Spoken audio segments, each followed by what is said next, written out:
नमस्कार, स्वागत है आप सभी का lalluram.com में। मैं हूं आपके साथ ज्योति सिंह।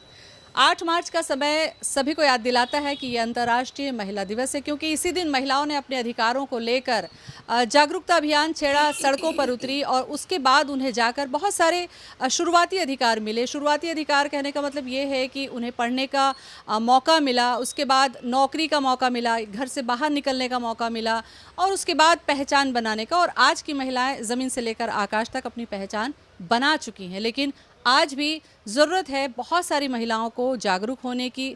अलग अलग क्षेत्र की अलग अलग समस्याएं होती हैं, क्योंकि महिलाएं कहीं भी रहें, घर का किचन उनसे नहीं छूटता है। तो ये चैलेंजेस किस तरीके से फेस करती हैं महिलाएं, इस पर आज हम चर्चा करेंगे। मेरे साथ बहुत खास पैनल है जो अलग अलग फील्ड में महिलाएं कहाँ पहुँची हैं, उन्हें कहाँ पहुँचना चाहिए, उसके लिए उन्हें और कितनी कोशिश करनी है, तमाम मुद्दों पर हम चर्चा करेंगे। तो सबसे पहले मैं अपने पैनल का परिचय करा दूं।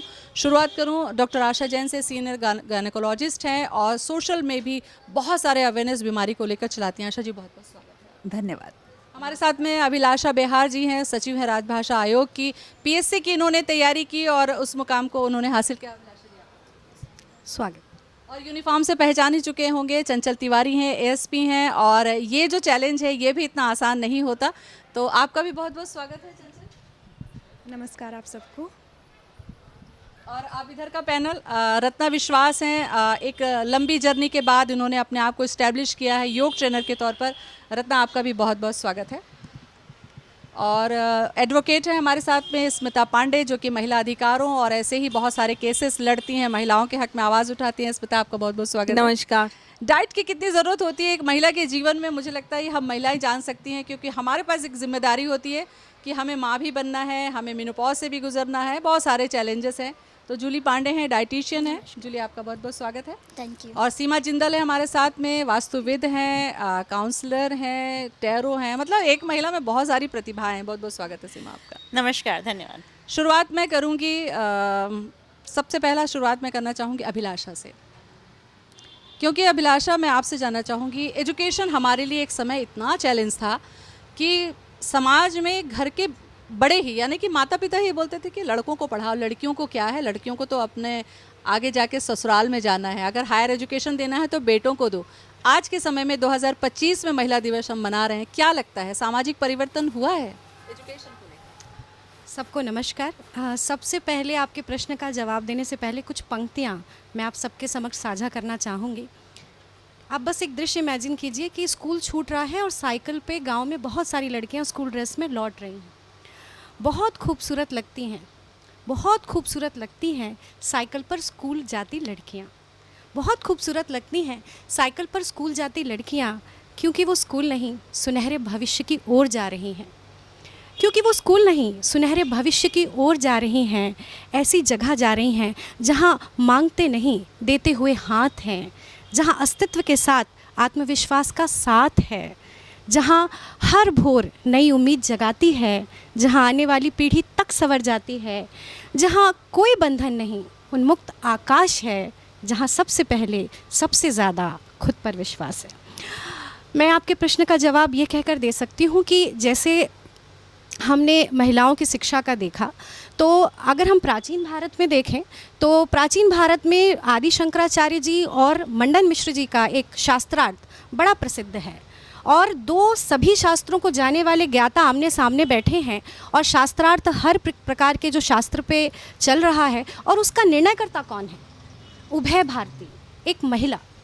तो महिलाओं का ये सम्मान हुआ करता था। आप सोचिए, सारे शास्त्रों पर शास्त्रार्थ हो रहा है, सबसे विद्वान लोग बैठे हैं, और उसका निर्णयकर्ता कौन है? और निर्णयकर्ता हम किसे बनाते हैं? जो सबसे विद्वान होता है। तो उभय भारती जी, उसकी चाहे आप लोपमुद्रा देखें, घोषा देखें, चाहे अपाला देखें, गार्गी देखें, ऐसी महिलाओं का इतिहास हमारे साथ रहा। और उसके बाद ये हुआ कि लगातार, क्योंकि सन 1000 ईस्वी के बाद से लगातार आक्रमण हुए, तो ऐसी कुरीतियाँ आ गई। वो कुरीतियाँ सिर्फ इसलिए थी, सामाजिक कुरीतियाँ, क्योंकि महिलाओं को सुरक्षित करना था। चाहे पर्दा प्रथा हो, चाहे बाल विवाह हो, चाहे सती प्रथा हो, ये सारी प्रथाएं अपनी महिलाओं को सुरक्षित करने के लिए आई थी। भले ही कुरीति थी, पर ये सुरक्षा का एक कहीं ना कहीं प्रयास था। और इससे ये स्थिति इतनी खराब हुई, सामाजिक परिवेश इतना खराब हुआ कि जब भारत आज़ाद हुआ तो महिलाओं की साक्षरता दर 12% थी, मात्र 12%। ऐसे भारत जहाँ इतने बड़े शास्त्रार्थ का निर्णयकर्ता एक महिला होती थी, वहाँ की साक्षरता दर 12% थी।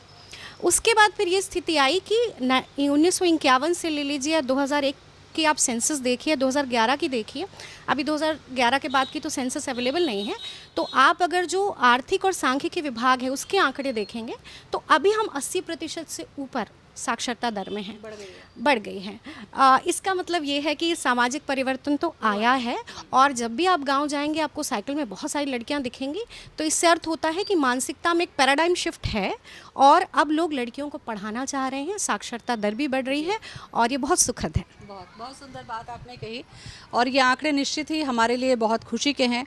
इसी से जुड़ा एक सवाल डॉक्टर आशा मैं आपसे करना चाहूँ। जैसा कि उन्होंने बताया कि कुरीति जो थी वो प्रथा बन गई और प्रथा बनकर हम पे हावी हो गई, हमने अपनी लड़कियों को घरों में कैद कर दिया।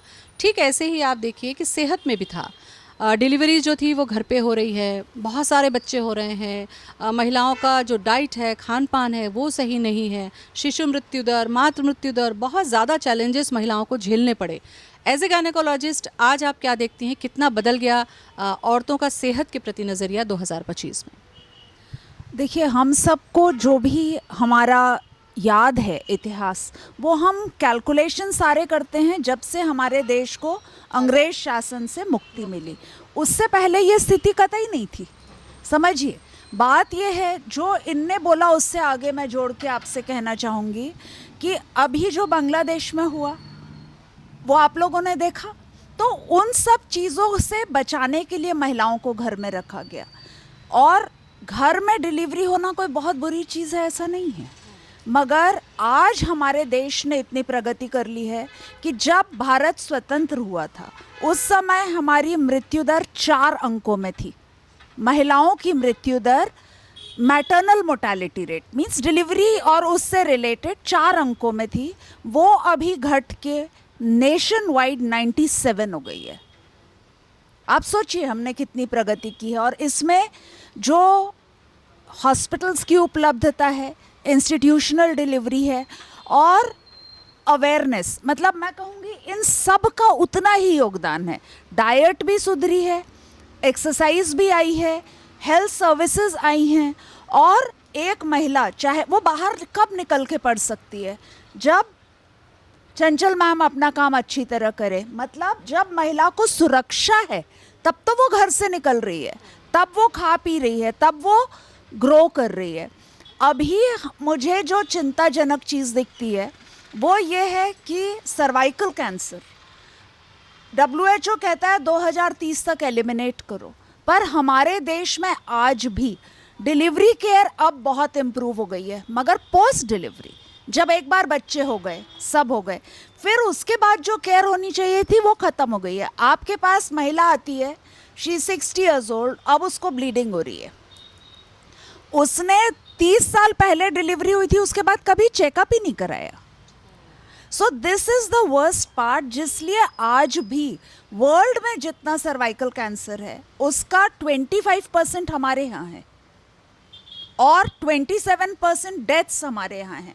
और जो सर्वाइकल कैंसर स्क्रीनिंग पूरी पॉपुलेशन को आप देखेंगे तो only 5% women have ever been screened, मतलब पूरे जीवन में कभी भी उनने प्रॉपर चेकअप कराया हो, ऐसी केवल 5% महिलाएं हैं। अब हमें मातृ मृत्यु दर, शिशु मृत्यु दर पे हमने बहुत काम किया है और अभी हम 97 हैं, पर 70 का WHO ने जो टारगेट दिया है वो डेफिनेटली हम अचीव कर लेंगे। हमारा पड़ोसी प्रांत है उड़ीसा, आप उड़ीसा में देखेंगे जब उन्होंने पेरीफेरी तक, विलेजेस तक अल्ट्रासाउंड पहुंचाया, they are already at 67। Maternal mortality उतना उनने कम कर दिया क्योंकि गांव में प्लेसेंटा नीचे है, बच्चा उल्टा है, आड़ा है, अंदर ब्लीडिंग हो रही है, पहले जांच ही नहीं हो पाती थी और महिलाओं का लॉस होता था। अब स्कैन हो जाता है, पता है ये प्रॉब्लम है, वो ऑपरेट हो जाएगी, सही जगह पहुंच जाएगी। जब उड़ीसा कर सकता है तो हर कोई कर सकता है, हर कोई कर सकता है। अब हमें सर्वाइकल कैंसर पर काम करने की ज़रूरत है। उसका टीका अवेलेबल है कि 9 से 15 साल के बीच हम लड़कियों को वो टीका लगवाएं, लड़कों को भी लगवाएं, क्योंकि HPV वायरस जो सेक्सुअली ट्रांसमिटेड है वो एक से दूसरे को हो जाता है। तो यदि हम 80% लोगों को वैक्सीनेट करेंगे तो हर्ड इम्यूनिटी से everybody gets safe. And number 2, once that vaccination part is done, जो 15 साल से बड़े हो गए उनका क्या, they get screening done. And once in 5 years यदि आप स्क्रीनिंग कराते हैं तो आप सोचिए you will control cervical cancer to less than 4 per lakh. So that is what we all need to work on now. काफ़ी अहम बात, और इसीलिए महिला दिवस मनाने के पीछे मकसद यही होता है कि ये जो एक्सपर्ट हैं ये हमें इशारा करते हैं, रास्ता दिखाते हैं. तो कोशिश हमारी ये है कि अब हम सर्वाइकल कैंसर के प्रति जागरूक हो, महिला अपने सेहत को लेकर जागरूक हो, और कम से कम ये नियम बना ले कि महिला दिवस के दिन ही सही अपनी जांच ज़रूर करवा ले. इसके बाद जो महत्वपूर्ण मुद्दा आता है हेल्थ को लेकर ही हम बात करते हैं योग की. हमने देखा है कि योग आज के समय में चाहे छोटी बच्चियां हों, चाहे शादीशुदा महिलाएं हों, महिलाओं में मोटापा है या ऐसे बहुत सारे चैलेंजेस हैं. और सबसे अहम बात कि महिलाएं घर बैठ के ट्रेनिंग ले सकती हैं, ट्रेनिंग दे सकती हैं, और ये इस काम को एज ए प्रोफेशनल भी वो अपना सकती हैं, जैसा कि रत्ना ने किया. रत्ना, आपको कैसा लगता है कि एज कोई मैटर करता है क्या योग के लिए महिला की, कि महिला किसी भी उम्र में सीख सकती है, सिखा सकती है, और इससे बीमारी किस हद तक ठीक हुई है? नहीं, एज मैटर नहीं रखते हैं योग के लिए.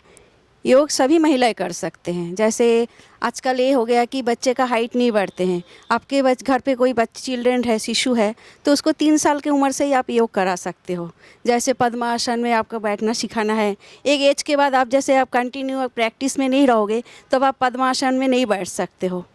जैसे हम ही लोगों को करते करते आदत हो गई है, लेकिन जिनको नहीं है उनको बड़ी तकलीफ़ होती है. अगर बचपन से आप बच्चे को सिखाओ तो बड़ी अच्छी बात है. ताड़ासन है, जैसे 6 ईयर हुआ, 7 ईयर्स हुआ, उसके बाद अब ताड़ासन कराइए घर पे बच्चे को, उस पर हाइट बढ़ते हैं. और हम जैसे 40-50 वाले जो हम लोग का आजकल बहुत सारे प्रॉब्लम हो रही है, गायनी प्रॉब्लम है, मैडम तो जानते ही है, तो योग से बहुत आराम मिलता है. और मैं तो सोचती योग करना ही चाहिए. और आजकल के लाइफ में भाग दौड़ की इतनी बिजी लाइफ हो गई. वुमेंस है, जो बच्चे हैं, स्कूल वाले हैं, सबको सवेरे सवेरे 1 घंटा, कम से कम 1 घंटा योग में देना ही चाहिए अपने लाइफ के लिए, किसी के लिए नहीं. हम हमेशा दूसरे के लिए जीते हैं लेडीज़, तो कभी अपने लिए जीना चाहिए. और सवेरे उठ के मॉर्निंग में जो सुबह होता है 4:30 से 5 बजे के बीच आप उठ जाइए, गर्म गुनगुना पानी पिए, वर्किंग के लिए जाइए या तो मेडिटेशन करिए, लेकिन करिए, बहुत अच्छा इससे बेनिफिट मिलता है और सबको करना चाहिए. बिल्कुल जी. रत्ना जी की बात को मैं सिर्फ एंडोर्स करना चाहती हूँ, क्योंकि हम जो देखते हैं मीनोपॉजल, पेरीमीनोपॉजल महिलाएं जितनी कंप्लेंट्स लेकर आती हैं, साइकोलॉजिकल कंप्लेंट्स, फिजिकल कंप्लेंट्स, और अभी आप देखेंगे यूट्यूब पे, रील्स में, इंस्टा में, सब जगह चल रहा है कि आपकी एजिंग आपके पैरों से शुरू होती है. हाँ. आपके पैर यदि वीक हो गए तो आपका धीरे धीरे सब वीक हो जाएगा. हाँ ma'am. And fracture of the femur, मतलब ये जो जांग की हड्डी है, इसके टूटने से मैक्सिमम डेथ्स होती हैं. यदि आप रेगुलर योगासन कर रहे हैं, हाँ. आपका मसल कंट्रोल इतना अच्छा रहेगा, हाँ मैम. कि एक एज के बाद जो उठने बैठने चलने फिरने में दर्द होता है, तकलीफें होती हैं, आप सबसे बच के रहेंगे. बच के सो आजकल वो तो जस्टिफाई डॉक्टर आशा ने भी कर दिया, और योग की दिशा में रत्ना विश्वास आगे बढ़ रही हैं, और बहुत सारी महिलाएं इनसे जुड़ी हुई हैं, और बहुत, जाहिर सी हाँ. बात है कि बड़े बड़े एज की महिलाएं हैं और वो फिट हैं. 70-60. और सबसे एक बात मैं कहना चाहती हूँ, आजकल जो महिला है, पहले हमारे गांव में माँ लोग जो है चूल्हे पे खाना बनाते थे बैठ के, गैस नहीं थी या तो कोयले का सिगड़ी पे, लेकिन आजकल जो गैस का चलन हो गया है तो सभी लोग खड़े खड़े खाना बनाते. मैम मतलब एक्सरसाइज नहीं होती हाँ, है. तो वेरिकोस का प्रॉब्लम बहुत ज़्यादा है. एनी हाउस, एनी घर पे हर महिला, हर वुमेन्स को वेरिकोस का प्रॉब्लम है. तो मैं चाहती हूँ सभी लोग योगा करें और मेरे पास आइए. स्मिता, आपसे मैं जानना चाहूँगी, चूँकि आप महिला हैं, इन लोगों से सवाल पूछने के पीछे मकसद है क्योंकि डॉक्टर आशा जैन हैं, इन्होंने डॉक्टरी की पढ़ाई की, महिला के लिए सोचा, और महिला के लिए मुझे लगता है एक महिला उस तकलीफ को ज़्यादा अच्छे से समझ पाती है. अधिकारों की जब हम बात करते हैं, एक समय था डॉक्टर स्मिता कि घरेलू हिंसा हुआ करती थी, दहेज हुआ करता था, और मतलब महिलाओं को अलग अलग तरीके से प्रताड़ना की बात आप देखिए कि आती थी. एज ए एडवोकेट आपको क्या लगता है कि उस आंकड़ों में अब कमी आई है, पति पत्नी में समझदारी आई है, क्या समाज में महिला का रिस्पेक्ट बढ़ा है? ये केसेस के आंकड़े बता रहे हैं। देखिए, अभिलाषा ने भी आंकड़े बताए, डॉक्टर आशा ने भी आंकड़े बताए, तो आप क्या कहना चाहेंगी, कैसे केसेस देखती हैं, उसमें कमी आई या महिलाओं के साथ में अभी भी वही स्थिति है? देखिए, मेरा तो ये कहना है कि शिक्षा से लोगों को ज्ञान तो बहुत आया है, लेकिन अगर अवेयरनेस की बात की जाए कानून के बारे में, तो लोगों को आज भी अवेयरनेस की बहुत कमी है। उनको अपने पूरे अधिकारों की जानकारी नहीं है। पर शिक्षा का स्तर जैसे बढ़ा है, तो मैं तो ये कहना चाहूँगी कि घरेलू हिंसा के मामले हो गया, फैमिली से रिलेटेड मामले हो गए, तो वो कम नहीं हुए, वो उसकी तादाद और ज़्यादा बढ़ गई है। अच्छा, क्योंकि लोग लिटरेट हो गए हैं, पढ़े लिखे हो गए हैं, तो वो अपने अधिकारों को जानते, तो वो सोचते हैं कि जो सहन शक्ति जो पहले थी महिलाओं में, एक परिवार को बांध के रखने की जो जिम्मेदारी थी, और जो विवाह की पद्धति जो हमारे संस्कार जो हैं समाज में, उसको कायम रखना। और पहले के लोग थे कि थोड़ा बर्दाश्त कर लेते थे, सहन कर लेते थे, और बात हमारी समाज से परे नहीं जाती थी। लेकिन आजकल जो महिलाएं पढ़ी लिखी हैं, तो वो सोचती है कि मेरे साथ अगर अन्याय हो रहा है, तो वो अपने अधिकारों के प्रति जागरूक है, और वो चाहती है कि मुझे न्याय मिले। तो न्याय पाने के लिए वो अदालत तक बिल्कुल आती हैं। पर कुछ कुछ जो महिलाएं हैं, देखिए, हमारा कहा जाता है कि हमारा जो देश है वो गांव में ज़्यादा बसता है ना। तो जो गांव की महिलाएं हैं, तो उतना उनमें अवेयरनेस नहीं है, तो उनको ये नहीं मालूम है कि हमको कहाँ जाना है, न्याय पाने के लिए हम कहाँ जाएं, कौन हमारी मदद करेगा। तो वो शिक्षा से थोड़ा दूर हैं, तो अपने अधिकारों के प्रति उतनी जागरूक नहीं हो पाई हैं, तो वो समझ नहीं पाती। उनके साथ आज भी गांव में अन्याय हो रहा है। जो ज़मींदारी ज़रूर ख़त्म हो गई है, लेकिन उसका अब असर है पंच अभी। सरपंच ये जो गांव में हैं, वो कहीं ना कहीं महिलाओं का जो आदिवासी जो महिलाएं हैं, उनका शोषण आज भी हो रहा है। लेकिन बहुत से लोग हैं कि जो माने हिम्मत करके आ पाते हैं, अपना अधिकारों के बारे में जानकारी रख के वहाँ तक पहुँच पाते हैं, और बहुत से लोग ऐसे हैं कि जो नहीं पहुँच पाते, तो उनका शोषण आज भी हो रहा है। पर मेरा ये कहना है कि आपको अधिकारों के प्रति जागरूक होना पड़ेगा।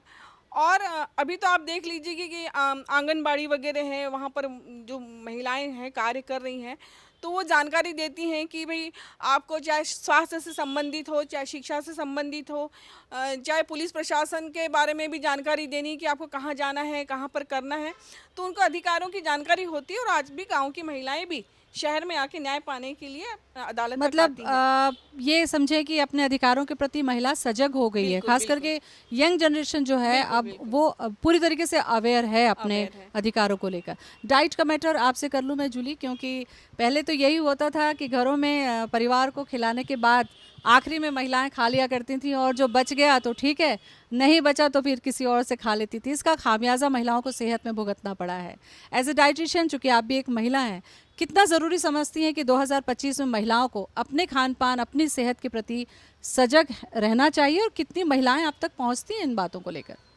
बेसिकली मैं क्लिनिकल डाइटिशियन हूँ, और मेरा इस फील्ड में एक्सपीरियंस काफ़ी लंबा रहा है। 2016 मतलब 8 से 10 साल का एक्सपीरियंस है मुझे इस फील्ड में। तो अगर मैं डाइट की बात करूँ और हेल्दी लाइफ स्टाइल की बात करूँ, तो ये सिर्फ महिलाओं के लिए नहीं, हालांकि आज का ये जो इवेंट है ये महिलाओं के लिए हो इसलिए रहा आज है। हम महिलाओं पे फोकस करेंगे, बिल्कुल। क्योंकि महिलाएं आखिरी में खाया करती थी, पुरुष नहीं। बिल्कुल, because women is the backbone and the pillar of the house and in the society actually. So अगर मैं महिलाओं की बात करूँ, तो डेफिनेटली महिलाओं को अपने हेल्थ को लेकर अवेयर होने की बहुत ज़्यादा ज़रूरत है। रीज़न क्या है कि हम आज के डेट में काफ़ी आगे तो बढ़ गई हैं एज अ वुमेन, बट कहीं ना कहीं अगर फैमिली की बात आती है, तो हमको कुछ ना कुछ कंप्रोमाइज़ करना होता है। बिकॉज जैसे मेरी डेली की प्रैक्टिस है, उसमें जो पेशेंट्स आती हैं, उनका कहना होता है मैडम मुझे वेट रिड्यूस करना है या मुझे डायबिटीज़ है। हम उनको प्लान तो समझा रहे हैं, हम काउंसलिंग कर दें for the healthy life style and reducing the weight and the disease management. But thing is that last उनका एक क्वेश्चन टैग रहता है, मैडम बच्चे मॉर्निंग स्कूल जाते हैं, उसके बाद हस्बैंड को पैकिंग करना होता है लंच का, तो इस बीच में मैं अपना प्लान कहाँ से करूँ? यही एंड चैलेंज आफ्टर है। दैट माई एडवाइस इज कि नहीं, आप उस घर में एक बैकबोन हो, एक पिलर हो, आप पहले अपने आप को तो ठीक रहिए। क्योंकि एक वुमेन अगर अपने आप को ठीक रखती है, तो वो अपने घर को और अपने समाज को दोनों को ठीक रख पाएगी। मतलब क्योंकि women 2025 का- में महिलाएं थोड़ी सी अवेयर हुई हैं अपने खान पान को नहीं, लेकर। आज की डेट में यहाँ दो पहलू है मैडम। मैं इसके लिए वो देना चाहूँगी, इसमें सजेशन बोलना चाहूँगी, एक प्रकाश डालना चाहूँगी इस चीज़ में। आज की डेट में 80% जो वुमेन है वो काफ़ी अवेयर हो चुकी हैं, खास करके शहरी इलाकों में। इसके अलावा जो रिमोट एरिया हैं वहाँ की भी महिलाएं काफ़ी अवेयर हो चुकी हैं डाइट को लेकर के, क्योंकि उनको पता है कि अगर वो अपने आप को एक हेल्दी खाने से ठीक रख पाएंगी तो आगे चल के जो मेडिकल कॉम्प्लिकेशंस आते हैं उनसे वो काफ़ी हद तक बच सकती हैं। बिल्कुल। आपकी बात को मैं आगे बढ़ाना चाहूँगी। हमारे पास दो तरह के पेशेंट आते हैं, यंग गर्ल्स से लेके बूढ़े तक। एक जिनका BMI 40 के ऊपर है, मतलब जो एक्सेसिवली ओवरवेट है, और दूसरे जो एकदम बरबट्टी छाप हैं, एकदम पतले, 16-17 वाले। Below 17। So what is happening, diet का जो अवेयरनेस, करेक्ट अवेयरनेस होना चाहिए, वो मैं आज कहूँगी नहीं है। लोग टेस्ट के ऊपर जाते हैं। आप कितना भी डाइटिशियन उनको समझा देंगे, वो महीने में 3 बार जाएंगे पार्टीज पे, कलीग्स के साथ जाएंगे। And dietitians have a habit कि वो वेस्टर्न फॉलो करते हैं, वो इंडियन डाइट पैटर्न नहीं बताते हैं। वो बताएंगे ब्रोकली खाओ, एवोकाडो खाओ, ओट्स But खाओ। ma'am, sorry for the Please listen. interruption, yeah. Means what I'm saying is, see, I'm telling you about the patients I get Okay. and the diet charts they have. All dietitians need to learn कि हमारी जो भारतीय परंपरा के अनुसार भोजन है वैसा वो डाइट दें। That is one thing. And आज जो डाइट है, पहले भी मेल्स के लिए अनहेल्दी था। वो पहले खाते थे तो उनको खूब घी मार के ये सब दिया जाता था जो उनके लिए बुरा होता था, राइट? और महिला के लिए बचता नहीं था, ये उसके लिए बुरा होता था। We need a balance. एक प्रॉपर डाइट हो कि आपके डाइट में जो बेसिक कॉन्स्टिट्यूएंट्स है ये हर किसी को मिलना चाहिए। That is the basic thing. And उसके अंदर ये जो फैट डाइट्स है ना, फैट डाइट से दूर रहना है। और टेस्ट के पीछे जो आज हम मर रहे हैं, pizza, burger, chow mein, momos, and only this, that is what is spoiling the तो ये डाइट। बहुत ज़्यादा देखने को भी मिल रहा है। बट जैसे आपने वो जो डाइटिशियन वाली बात की, this is the actual fact. क्योंकि being if I am talking about myself, तो मैं हमेशा अपना जो नेचुरल डाइट होता है, जो हमारा इंडियन डाइट होता है, हम फोकस उसमें ही करते हैं। बिल्कुल, क्योंकि And- भारतीय खान पान बिल्कुल, वो हमेशा अपने से आप रिच में रहा है, काफी समृद्ध nutritious रहा है। है। अगर प्रोटीन से लेके सारी चीजें रखिए तो simple- अपने घर के खाने की थाली में वो सारी चीजें सारी मिल चीज़ें मिल जाती है। जाती हैं, करेक्ट। और ये देखिए, ये जो पैनल है, ये हमारे इंटेलेक्चुअल महिलाओं का पैनल है और ये जगह इन्होंने खुद हासिल की है अपने अनुभव से। ऐसा ही एक फील्ड है ज्योतिष का, एस्ट्रो का, टैरो का। मतलब हमें ये लगता था कि साधु संत पुरुष ही हैं, ज्योतिष जो है वो पुरुष ही हैं, और टैरो जो है वो पुरुष का आधिपत्य है। मुझे लगता है कि ज्ञान का कोई जेंडर नहीं होता है। ज्ञान जो होता है, ज्ञान होता है, उसको महिला के ब्रेन में हो चाहे पुरुष के ब्रेन में हो। सीमा जिंदल हमारे साथ में है। सीमा, आप बताइए, कैसा लगता है आपको जब आप टैरो कार्ड रीड करती हैं, ज्योतिष बताती हैं, वास्तु बताती हैं, काउंसलिंग करती हैं, तो एज ए फीमेल कैसा फील करती हैं? और आपके पास क्या महिला अपनी समस्या लेके पहुंचती हैं? ज्योति जी, मेरे पास महिलाएं बहुत तरह की समस्याएं लेकर आती हैं और मैं सारी फील्ड्स में पूरी कोशिश करती हूँ कि अपनी फील्ड के थ्रू उनकी समस्याओं को दूर करने की कोशिश करूँ। और मैं एक छोटी सी 4 पंक्तियों से अपनी जो भी वार्तालाप है उसकी शुरुआत करना चाहूँगी कि कोई भी नारी अपने आप को कम ना आके, क्योंकि मेरे पास जो आती है मोस्टली डिप्रेसिव मोड में आती हैं, तो मैं कहना चाहूँगी नारी सृजन का स्रोत है। मतलब सृजन करना हर एक के बस की बात नहीं है, सिर्फ नारी को ये अधिकार मिला है। तो नारी सृजन का स्रोत है, नारी ही आधार, नारी से ही घर परिवार है, नारी से ही संसार। तो संसार की केंद्र बिंदु नारी है। और हमारा, जैसे कि आप लोग ने सबने डिस्कस किया कि प्राचीन भारत जो है गोल्डन एरा था महिलाओं के लिए। तो महिलाएं जो बिल्कुल सर पे माथे पे बिठाया जाता था इनको, जिनको देवी के समान पूजा जाता था। शुरुआत में तो बहुत बिल्कुल, अच्छा है, यत्र अभिलाष ने नार्यस्ते बताया। पूजन्ते तत् रमन्ते तत्र ये देवता। बीच में गड़बड़ाया कुछ। तो ये आज भी, नहीं बीच की बात नहीं है, आज भी अगर हम देखें मेरे पास इतनी सारी महिलाएं आती हैं, पैरों की जूती की तरह ही उनको रखा जाता है। चाहे वो पढ़ लिख गई हैं, चाहे वो, ठीक है, मायके में उनको सम्मान है, उनको पढ़ाई लिखाई मिल रही है, उनको अच्छी डाइट मिल रही है, सब कुछ मिल रहा है उनको अच्छा, लेकिन जहाँ उनका शिफ्ट आता है आफ्टर मैरिज, वहाँ चीज़ें उनके ससुराल में बिगड़ता है हाँ मामला। मतलब मामला काफ़ी संवेदनशील हो जाता है, वहाँ डोमेस्टिक वायलेंस होना। और मैंने देखा है कि मानसिक सेहत उनकी इतनी खराब हो जाती है, जैसे मोस्टली मिडिल क्लास और लोअर क्लास में मैं बात करूँगी, कि मानसिक सेहत इतनी खराब हो जाती है कि वो ढंग से अपने परिवार का ख्याल भी नहीं रख पाती हैं। तो अगर एक औरत, एक महिला अगर मानसिक रूप से स्वस्थ है, तभी वो अपने पूरे परिवार को बहुत अच्छे से आगे बढ़ाकर लेकर जा पाएगी। खासतौर पे बच्चों की परवरिश, क्योंकि यही बच्चे आगे जाके हमारे समाज का, हमारे देश का नेतृत्व करने वाले हैं, उसी का आधार है हमारे बच्चे। तो बच्चों की परवरिश में सबसे मुख्य योगदान जो है वो माँ का है। और माँ अगर मानसिक रूप से स्वस्थ नहीं है, शारीरिक रूप से स्वस्थ नहीं है, तो बच्चा तो उसको उसी को देख रहा है, उसी को देख के आगे बढ़ रहा है। और बहुत दुखद है कि जहाँ डोमेस्टिक वायलेंस होता है, बच्चों को तो ये भी नहीं पता होता है कि ये नॉर्मल नहीं है, क्योंकि वो बचपन से देखते आते उसी को हैं, normal तो उनको समझता है। लगता है कि ये बहुत साधारण सी बात है। तो इसमें काउंसलिंग का या टैरो का या एस्ट्रो का कितना असर होता है वास्तव में, मैं आपसे जानना चाहूंगी कि क्या ये फायदा करता है लोगों को? बिल्कुल फ़ायदा करता है। अगर हम वास्तु की बात करें तो मैं जैसे अपनी जो महिलाएं आने वाली होती हैं मेरे पास, मैं उनको एक बात सिखाती हूँ कि आप अपने आसपास का वातावरण बदल नहीं सकते हैं। आप किसको बदल सकते हैं? अपने आप को बदल सकते हैं, ताकि जो आसपास जो आपके हो रहा है आप उसको अपने ऊपर हावी ना होने दें और अपना मेंटल स्टेटस को बहुत अच्छा रख सकें। उसके लिए क्या करना है? बहुत सारे लोगों ने, विद्वान है सब, सबने अपना अपना फीडबैक दिया। बिल्कुल मैं वो आपसे भी एस्ट्रो सजेस्ट करती वास्तु हूँ। टिप्स जरूर चाहूंगी। हाँ, तो मैं उनको कहती हूँ कि सुबह उठ के 1 घंटा अपने आप को डीप ब्रीदिंग दें, डीप ब्रीदिंग एक्सरसाइज ज़रूर करें। उससे क्या होता है? योगा करने से एक तो आपका मन अच्छा होता है, बॉडी, माइंड और सोल तीनों चीज़ों का अलाइन होना बहुत ज़रूरी है। अगर आपकी बॉडी रोज हस्बैंड मार रहा है और बॉडी तो समझ लीजिए एक ट्रॉमा है बॉडी के लिए, बिल्कुल, बिल्कुल। तो वो अलाइन नहीं हो पाती है। तो अपने आप को अलाइनमेंट देने के लिए सुबह का 1 घंटा योगा और प्राणायाम को देना बहुत ज़रूरी है, क्योंकि जब आप बहुत अच्छे से डीप ब्रीदिंग करते हैं तो आपके पूरे टिश्यूज़ को ऑक्सीजन मिलता है। ऑक्सीजन ही उनका फूड है। तो जब उनको वो ऑक्सीजन मिलता है तो बहुत नेगेटिविटी से बाहर आने में वो मदद करता है उनको, ताकि वो नेगेटिव अप्रोच ना ले पाएँ। तो नॉर्थ ईस्ट डायरेक्शन में जहाँ पर विंडो खुली हुई हो, सुबह सुबह फ्रेश एयर आती हो, वहाँ पर बैठ कर उनको रोज़ सुबह मेडिटेशन करना चाहिए। और अपने घर के साउथ ईस्ट, साउथ और साउथ वेस्ट डायरेक्शन का खास ध्यान रखना चाहिए, क्योंकि जहाँ पर डोमेस्टिक वायलेंस के बाद में सुसाइडल अटैम्प्ट होते हैं या फिर डोमेस्टिक वायलेंस के थ्रू जो लेडीज़ मरती हैं, वहाँ पर मोस्टली साउथ ईस्ट और साउथ वेस्ट का रोल मैंने देखा है।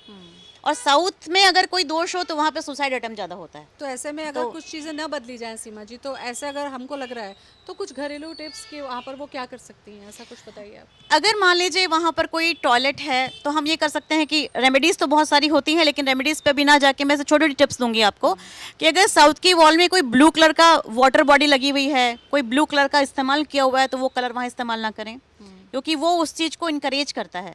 तो ब्लू कलर का इस्तेमाल साउथ की वॉल पे बंद करें। अगर कुछ है तो वो हटा दिया जाए।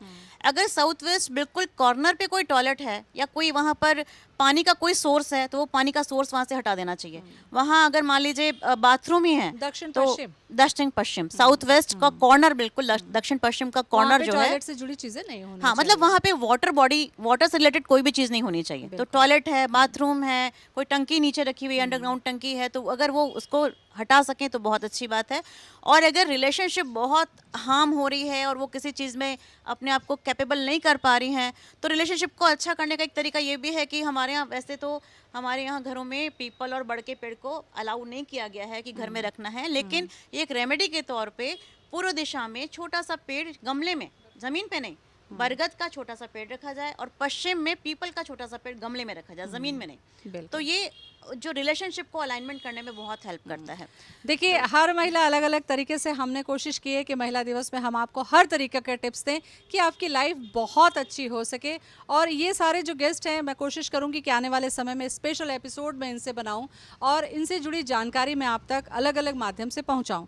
यहाँ पर जो सबसे आखिरी में मुद्दा आ रहा है, वो चूँकि सबसे पहला था इसलिए मुझे लगा कि उनको मुझे समय ज़्यादा देना होगा, वो है महिला सुरक्षा का। महिलाएं आज घर से बाहर पढ़ने के लिए दूर जा रही हैं, अगर गांव में है तो शहर आ रही हैं, शहर में है तो मेट्रो में जा रही हैं, अकेली रह रही हैं, ट्रैवल कर रही हैं। आए दिन रेप के केसेस बढ़ गए हैं, डोमेस्टिक वायलेंस के केस बढ़ गए हैं। या तो महिला छुपा जाती हैं या अगर बोलती हैं तो उन्हें न्याय नहीं मिलता। कहाँ जाएं, क्या करें, ये जानकारी मुझे लगता है चंचल आज आपको देनी चाहिए, क्योंकि ये एक ऐसा इशू है कि हर महिला को इसकी जानकारी होनी चाहिए, उस बच्ची को जानकारी होनी चाहिए, सावधानी। और अगर घटना घट गई उसके बाद मुझे लगता है इस पर प्रकाश डालिए आप। हाँ, धन्यवाद मैडम। सबसे पहले तो मैं कहना चाहूँगी कि हम लोग कई प्रकार से रोक टोक करते हैं, यहाँ जाने से ऐसा होगा, रात में मत जाओ, वो तो बात की बात है। सबसे पहले हम स्टार्ट करते हैं माइक ऊपर करो। सोशल मीडिया प्लेटफॉर्म के बारे में। सोशल मीडिया प्लेटफॉर्म ने सब लोगों को एक जगह पे लाके खड़ा कर दिया है। क्राइम कहीं से भी हो रहे हैं और कहीं भी हो रहे हैं, तो हम ऐसे रेस्ट्रिक्ट नहीं कर सकते कि ये जाने से, यहाँ जाने से ये हो जाएगा, क्योंकि आप घर बैठे मोबाइल यूज़ कर रहे हो, चाहे वो साइबर फ्रॉड से रिलेटेड मामले हो, चाहे वो फेसबुक से फ़ोटो लेकर के ब्लैकमेलिंग का मामला हो, कभी भी कहीं भी हो सकता है। तो अब हमको यहाँ पर कैसे हम अपने आप को सेफ रख सकते हैं? नो डाउट जो छोटे छोटे टिप्स है वो तो मिलते ही रहते हैं कि फ़ोटो को लॉक रखा जाए, किसी लिंक को टच नहीं किया जाए। फिर भी हो गया तो क्या, अब क्या करें? क्योंकि हम तो रहते हैं अवेयर, पर कंप्यूटर और एंड्रॉयड फ़ोन और सारी चीज़ों के बारे में बहुत ज़्यादा हम लोगों को अवेयर नहीं कर सकते। जितनी तेज़ी से मोबाइल हमारे हाथ में आया है, शायद हम लोग उस चीज़ के लिए उतने प्रिपेयर नहीं हैं। और ख़ासकर बच्चे, कोविड के टाइम के बाद में अब ऑनलाइन एजुकेशन के चक्कर में बच्चे भी मोबाइल यूज़ कर रहे हैं।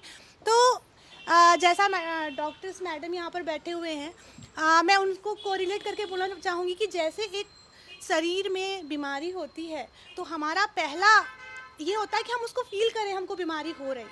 उसके बाद सेकंड होता है कि कितना जल्दी हम उसको ट्रीटमेंट स्टार्ट करें डॉक्टर या के पास सही पहुंच व्यक्ति जाएं। के पास जाएं। और तीसरा है फिर फर्दर ट्रीटमेंट स्टार्ट किया जाए जिससे कम से कम हमारी बॉडी को लॉस हो। सेम मैं सोचती हूँ कि जो अपराध है वो हमारे समाज की बीमारी है, और इसके लिए इम्पॉर्टेंट है कि सबसे पहले मुझे फील तो होना चाहिए कि मेरे साथ अपराध हो रहा है। अब जैसे मैं जाऊँगी घरेलू हिंसा के बारे में, सही कहा गया है कि बहुत सारी ग्रामीण महिला तो ये फील ही नहीं करती कि उसका क्राइम हो रहा है। हस्बैंड वो अधिकार है मार उनका, दिया, मतलब उनके साथ ये होना ही है। इस चीज को एक्सेप्ट करके चलती है कि मार दिया, हस्बैंड है, उतना प्यार भी तो करता है, कोई दिक्कत नहीं है, एक्सेप्टेंस है। उसके फैमिली, अच्छा मार दिया, आजू बाजू वाले चुप करा देंगे। मतलब मैं गाँव की बात कर रही हूँ। सेम थिंग होता है फेसबुक में। अगर कोई बच्ची ने या कुछ बच्चे ने डाल दिया फ़ोटो, और वो फ़ोटो किसी ने ब्लैकमेलिंग स्टार्ट कर दिया, या फिर उसने फेसबुक से दोस्ती कर ली, टीनेजर्स हैं, हो जाते हैं मिस्टेक जो भी। अब हम तुरंत वो खुद ही जज करने लगते हैं, मैं क्या एविडेंस दूंगा, पेरेंट्स क्या बोलेंगे, पड़ोसी क्या बोलेंगे, कोई क्या बोलेगा। तो एक अभी आप लोगों में से एक कहानी सुना है कि बकरी इसलिए हार जाती है कि पीछे मुड़ के देखती है। मैं उसको कोरिलेट करूँगी कि सबसे पहले तो आपको फील करना है कि मेरे साथ क्राइम हो रहा है, और जितनी जल्दी हो ऐसे व्यक्ति के पास बताएं जो आपको समझ सके। उसके बाद थर्ड पॉइंट आता है कि बिना जजमेंट के सबसे पहले उसको त्वरित उसका निराकरण करें। जैसे खुद से ही फैसला लेने लगते हैं लोग। एग्जैक्टली तबीयत खराब हुआ तो आप वहाँ पे गिल्ट तो नहीं फील करते ना कि मैंने टच किया, मेरे को इन्फेक्शन हुआ, मैंने ही गलती है। आप वहाँ पे ट्रीटमेंट कराते हो।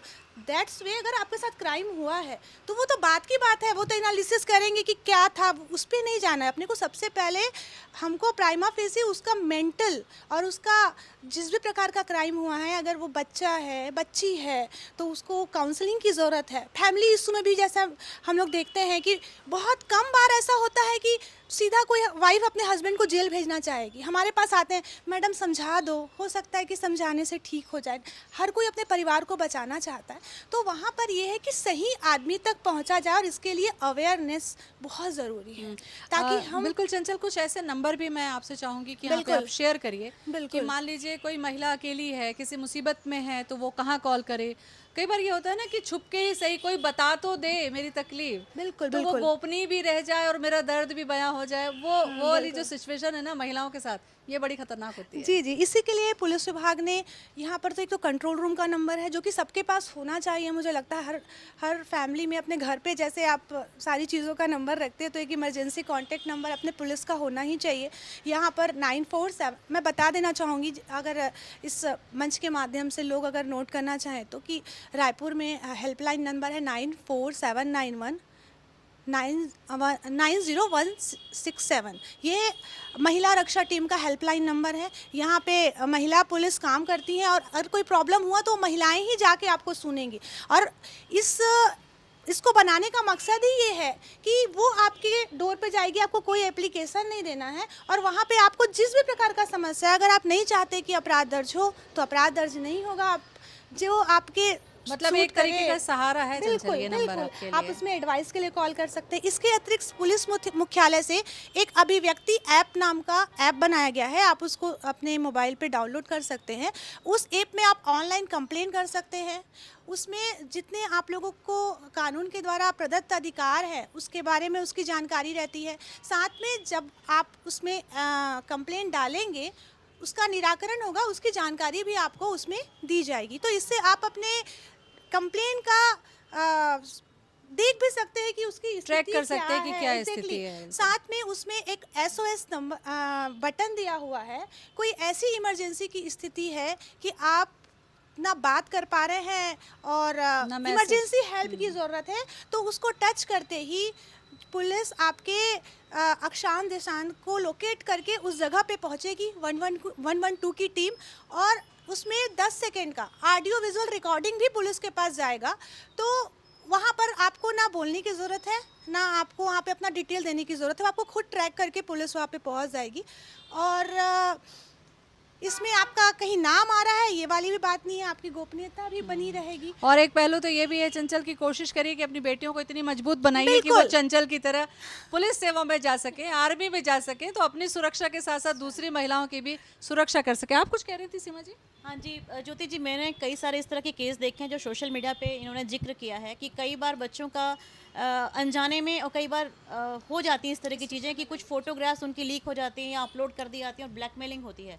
ऐसे समय पर बच्चियाँ होती हैं वो बहुत घबराती हैं। तो सबसे पहले ज़रूरत है उनको ये बताने की कि माँ बाप एक बार आपको डांट सकते हैं, लेकिन सबसे बड़े हितैषी आपके जीवन में अगर कोई है तो वो आपके माता पिता हैं। तो जब भी कोई चीज़ ऐसी होती है तो तुरंत उनको सबसे पहले अपने मम्मी पापा को शेयर करना चाहिए, उनको अपनी कॉन्फिडेंस में लेना चाहिए। और भगवान ने, प्रकृति ने सिर्फ 2 ही तरह के लोग बनाए हैं, एक पुरुष और एक महिला। तो शारीरिक रूप से सिर्फ 2 ही तरह के अंग हैं, तो कोई शर्माने की, कोई घबराने की कोई बात नहीं है, कोई गिल्ट फील करने की ज़रूरत नहीं है। आपने कोई अपराध नहीं किया, इस बात को उनको बहुत अच्छे से समझना चाहिए। और अगर कई बार सीमा जी की कुछ मान लीजिए गलती से, नादानी में, देखिए बच्चियां आजकल छोटी हैं, इतने ज़्यादा एक्सपोजर है सोशल मीडिया का, इसमें होती है, लेकिन यहाँ पर घर के पेरेंट्स का भी एक महत्वपूर्ण योगदान ये हो जाता है कि माँ को अपनी फ्रेंड, माँ को बच्चों को फ्रेंड बन के रहना होगा, मुझे लगता है तभी कुछ चीज़ें पता चल पाती हैं। You know, I will say parent should remain a parent. आपके बच्चे का आप पे विश्वास 100% होना चाहिए, मगर आपको पेरेंट ही रहना पड़ेगा, क्योंकि दोस्त तो सारी दुनिया में हैं जो उसको साथ में शराब पिला रहे हैं और स्मोक करा रहे हैं और ड्रग्स लेवा रहे हैं।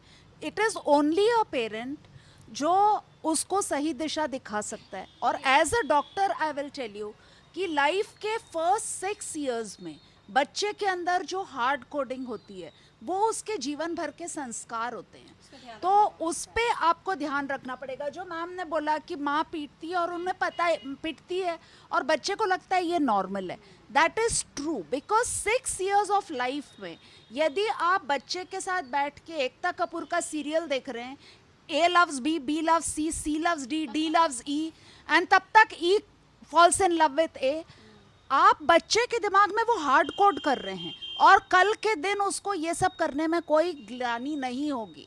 सो you need to live your life correctly, और फर्स्ट 6 इयर्स ऑफ लाइफ में अपने बच्चे के अंदर अच्छे संस्कार हार्ड कोड कर दीजिए, जिससे वो इन समस्याओं से बहुत हद तक बच जाएगा। आप कुछ कह रहे थे अभिलाषा?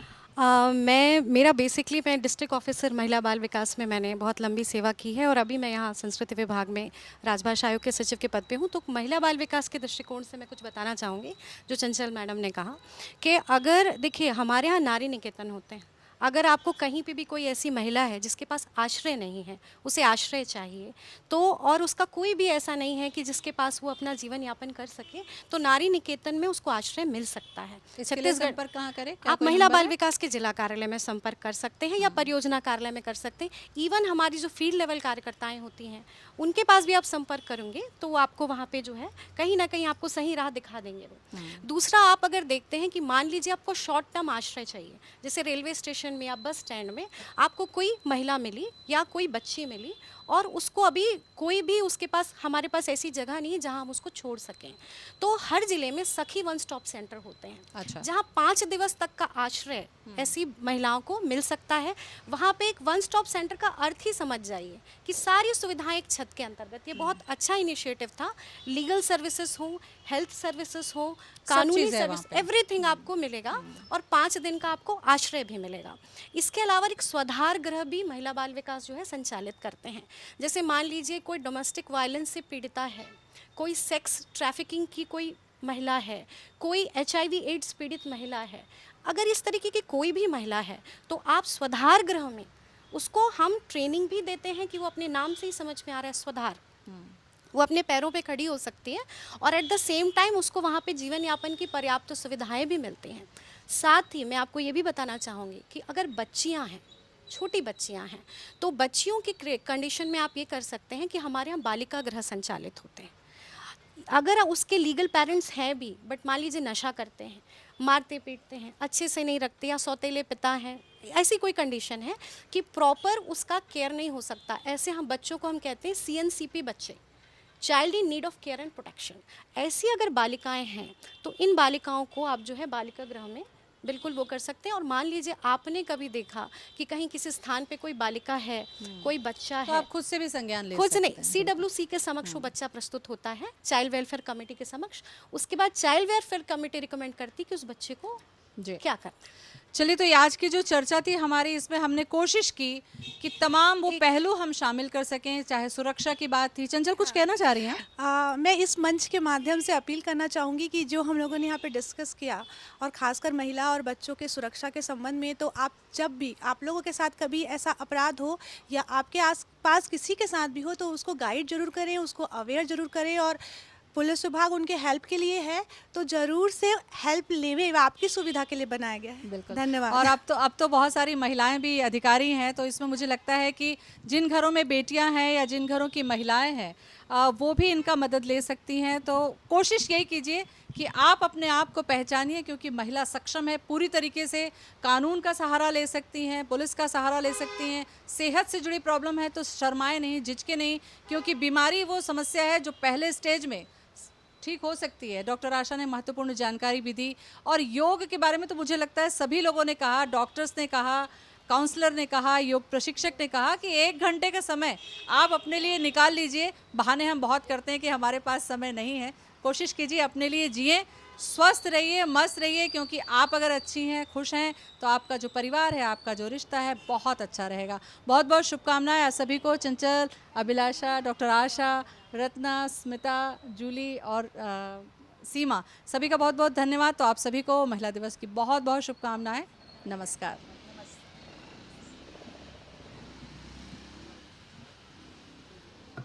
काटा।